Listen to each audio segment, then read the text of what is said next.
Un des sujets les plus fascinants du monde de la physique est bien entendu celui de la relativité. Donc, c'est un sujet que vous avez tous déjà entendu parler, mais dont vous ne connaissez pas nécessairement qu'est-ce que ça implique. Vous allez voir que vos conceptions de temps et d'espace risquent d'être un peu bouleversées. Donc, premièrement, on va s'intéresser aux propriétés de la lumière. Donc, on la côtoie tous les jours lorsqu'on éclaire nos objets, mais il ne faut pas oublier qu'un des éléments importants, c'est que la lumière a une vitesse. Et ça, déjà en partant, ça va avoir des impacts. On sait que cette vitesse est très rapide. On parle de 300 000 km par seconde. C'est 1 milliard de kilomètres-heure. C'est en grosso modo 7 fois le tour de la Terre en une seconde. Donc, à notre échelle, on n'a pas l'impression que le fait qu'elle ait une vitesse, ça va avoir de l'impact parce que quand, par exemple, il arrive un éclair, on le voit pratiquement instantanément à cause des petites distances qui nous séparent de l'éclair. Par contre, si on s'imagine la lumière qui provient de plus loin, par exemple de la Lune ou par exemple du Soleil, ça prend quand même du temps à la lumière pour se rendre jusqu'à nous. Et c'est encore pire si on parle des galaxies lointaines ou des étoiles lointaines. Le temps que la lumière va prendre pour arriver jusqu'à nous peut être très, très grand. Une année-lumière est la distance que parcourt la lumière en une année. Donc, c'est par définition. Donc, une année-lumière est une mesure de distance. C'est celle que parcourt la lumière en une année. La lumière que l'on voit a toujours voyagé quand elle arrive à nos yeux. Ça veut dire quoi, ça? Ça veut dire qu'on ne voit jamais le présent. Parce que quand tu regardes, plus la lumière vient de loin, plus ce qu'on voit finalement, c'est ce qui s'est passé il y a plusieurs secondes, plusieurs années, plusieurs centaines de milliers d'années. Par exemple, la Lune est environ à 1 seconde-lumière. Ça veut dire que ça prend 1 seconde à la lumière pour partir de la Lune pour arriver jusqu'à nos yeux. Donc, ce qu'on voit de la Lune, c'est grosso modo ce qu'il y avait là 1 seconde. Le Soleil, lui, est à 8 minutes-lumière.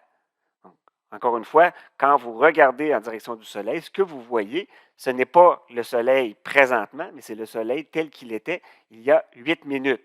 En fait, il pourrait carrément disparaître et on ne le saurait pas avant 8 minutes.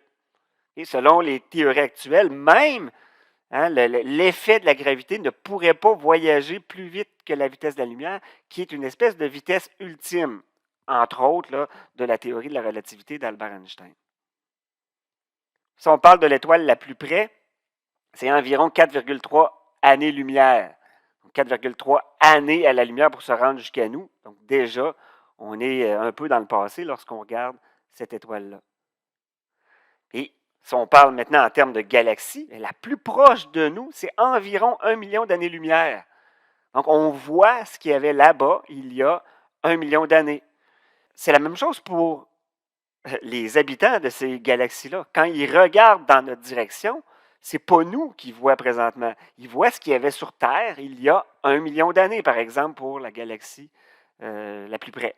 Et que dire des civilisations qui sont à 250 millions d'années-lumière de nous? Eh bien, quand ils sont en train de regarder dans notre direction pour nous observer, ce qu'ils voient, c'est bien entendu les dinosaures. Ça peut expliquer pourquoi ils ne nous rendent pas visite très, très souvent à ce moment-là.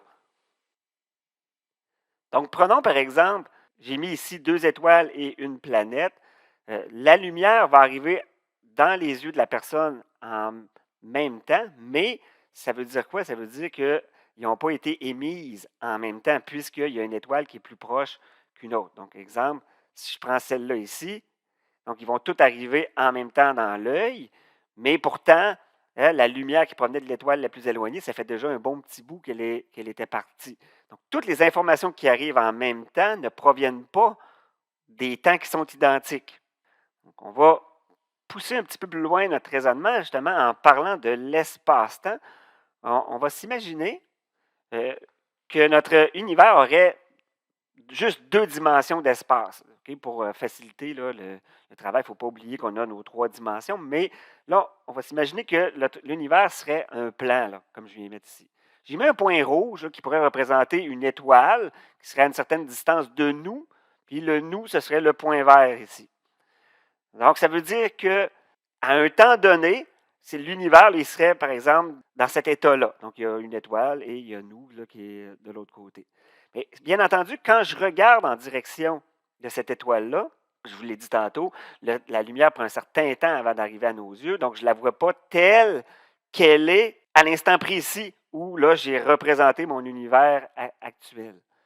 L'univers actuel va se modifier dans le temps, hein, ça évolue dans le temps. On pourrait s'imaginer un axe qui s'en irait vers la droite ici, qui pourrait être le temps. Donc là, j'ai représenté le même univers, mais un temps plus tard, quelques années plus tard, par exemple. Et là, je le dessine encore. Et à un moment donné, par exemple, l'étoile rouge, l'étoile que j'ai mise, va disparaître. Donc, elle disparaît. Au moment où elle disparaît, je ne le sais pas encore parce que ça prend un certain temps à la lumière pour arriver jusqu'à nous. Même chose ici. Donc là, j'ai représenté, si on veut, l'évolution de notre univers comme ça, et où je suis venu mettre le temps comme une des dimensions. Là, ici, je l'ai mis comme en 3 dimensions, mais si on compte en plus la 3e dimension d'espace, bien, on pourrait s'imaginer un espace-temps en 4 dimensions.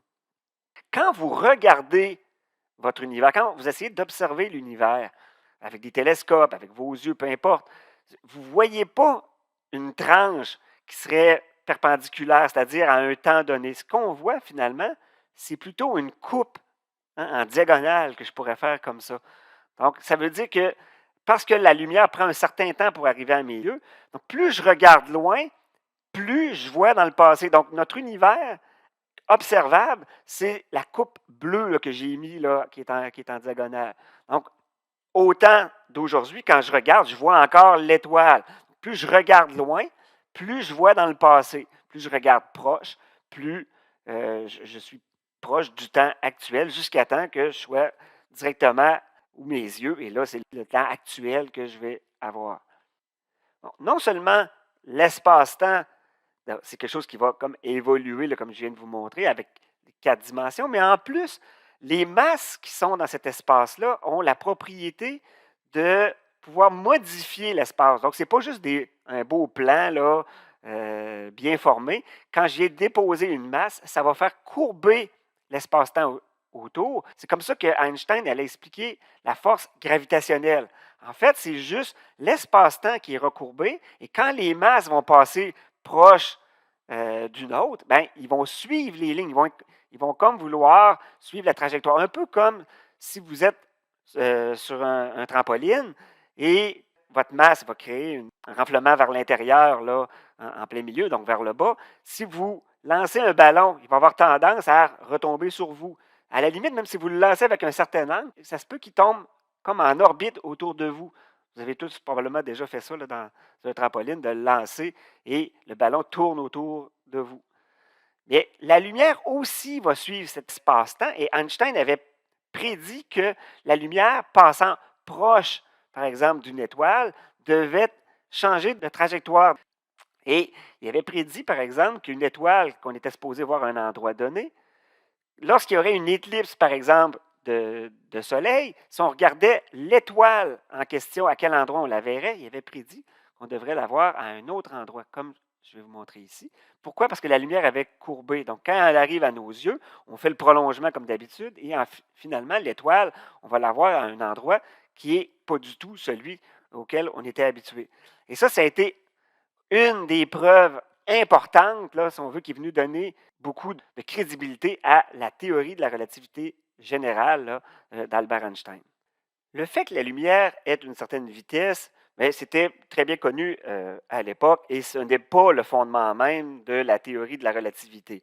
En fait, c'est plutôt les postulats qu'Einstein va faire, entre autres à partir des résultats qu'on avait obtenus pour l'expérience de Michelson-Morley qu'on a vu précédemment. C'est-à-dire que peu importe le référentiel dans lequel on essayait de mesurer la lumière, elle semblait toujours avoir la même vitesse. Hein, l'exemple que j'avais donné, si j'allume une flashlight dans un train, normalement, on devrait s'attendre pour un observateur extérieur que la vitesse mesurée soit la vitesse du train plus la vitesse de la lumière par rapport au train, alors qu'en réalité, ce qu'on mesure, c'est toujours la même grandeur, c'est-à-dire 300 000 km par seconde lorsqu'elle est mesurée dans le vide. Einstein a fait 2 postulats extrêmement importants pour établir la théorie de la relativité restreinte. On va regarder ces 2 postulats. Le premier, c'est le principe de relativité. Ce que ça dit, c'est que toutes les lois de la physique ont la même forme dans tous les référentiels d'inertie.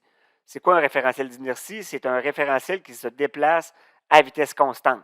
Donc, c'est pour ça qu'on va parler de relativité restreinte, parce qu'ici, on va regarder seulement les cas où la vitesse du référentiel, du repère, là, est constante.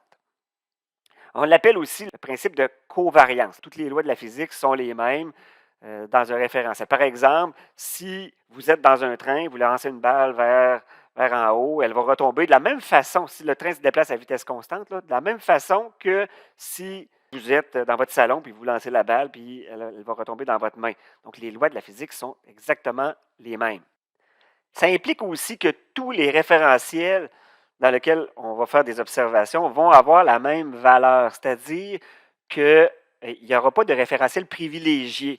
Avant, on cherchait une espèce de référentiel absolu par rapport à laquelle on pourrait tout prendre nos mesures et qui servirait de référence, mais maintenant, avec ce principe de relativité-là, c'est chacun dans son référentiel, toute la physique est aussi valable. Donc, les observations qui sont faites dans ce référentiel-là vont concerner ce référentiel-là. Les observations faites dans un autre référentiel peuvent être différentes, mais ils vont être tout aussi valables dans un référentiel que dans l'autre. Et le deuxième postulat, c'est le principe de la constance de la vitesse de la lumière. Donc ça, c'est majeur. Si on accepte ce deuxième postulat, en fait, si on accepte les deux postulats, ça va avoir des impacts sur toutes les équations de la physique qu'on connaît, que vous avez appris, par exemple, dans le cours de mécanique, et même aussi ça va avoir des impacts sur certains phénomènes là, électriques. Qu'est-ce que ça dit, ce principe-là? La vitesse de la lumière dans le vide est la même dans tous les référentiels d'inertie.